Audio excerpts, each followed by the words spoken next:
nakho nje lokhu ukuthi ukhuluza ube indoda endala ena11 weminyaka thuba bakho usaphila leyo nto leyo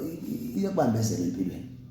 usuzomenzani nje ubaba ususiqethiwe sensizwe endala kangaka ngoba ufuna manje ulungiselela indaba zokuganwa manje uganwe manje ube nabantwana bakho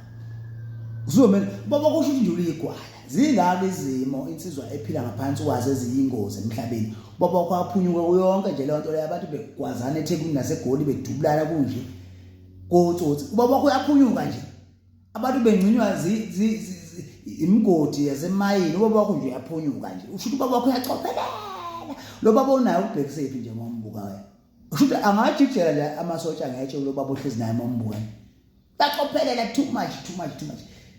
izingaki ikuni zizimbevani baba wakho aphunyuke uyonke nje leyo nto leyo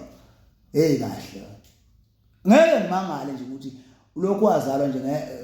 akazuza baba wakho kuthiwa nobhajiwe ngeke ngimangale nje kuthiwa nomlalo igwala nje uyachophelela